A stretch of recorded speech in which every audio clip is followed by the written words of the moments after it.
The new year is officially here, which means state legislatures are lining up to consider the Convention of States Action legislation. Here are the states as of January 4th that now have active legislation for COS: Delaware, Illinois, Iowa, Massachusetts, Minnesota, New York, North Carolina, Ohio, Pennsylvania, Vermont, and Washington. That makes 11 states that have introduced the Convention of States Action resolution for the 2024 legislative sessions, with several more expected to be added to that list in the coming weeks. North Carolina, you may remember, has a 2-year session and already passed our Article 5 application through the North Carolina House last year, now needing a successful vote from the North Carolina Senate. 19 states have already passed the Convention of States Action resolution, with 15 more needed to trigger the first ever Article 5 convention in order to propose term limits, fiscal restraints, and limits on federal power. To push your state towards the finish line, go to the Take Action page of the conventionofstates.com website and click on your state to ask your state legislator to vote yes for COS. As of last week, the national debt in America has now surpassed $34 trillion, or about $259,000 per American household. What does $34 trillion mean? Well, according to the Peter G. Peterson Foundation, it's greater than the economies of Japan, Germany, the United Kingdom, India, and China combined.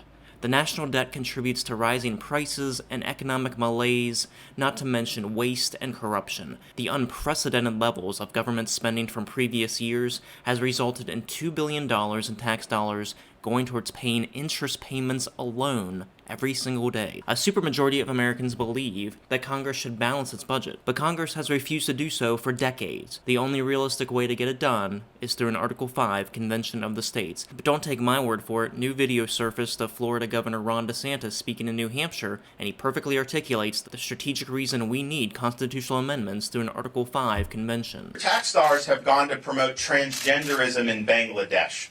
Your money has gone to do some really crazy things.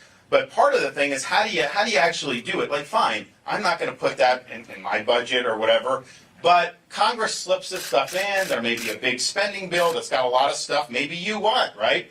How do you deal? I think we need structural reform to actually make sure that this stuff doesn't keep happening. And doing these amendments under Article 5 of the Constitution. So there's two ways you can amend the Constitution, through the Congress with 2/3 or through 2/3 of the states. 2/3 of the states do it, then we can do these amendments. So I think term limits, balanced budget, line item veto, those are all popular. You can keep going the way we do and just hope that we draw an inside straight at an election and that we're able to just make all these good, when we can make good decisions, don't get me wrong. But then 4, 8, 10 years down the road, people can come in, they can change it, and they can start spending again.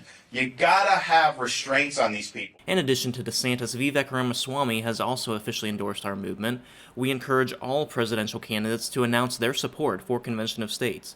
Citizens who would like to participate in that project can go to conventionofstates.com/POTUS. Convention of States has announced the newest edition of COS at Home, which will feature Texas Congressman and COS endorser Chip Roy. You can watch that January 17th at 8 p.m. Eastern. Register for the webinar by visiting conventionofstates.com/at-home.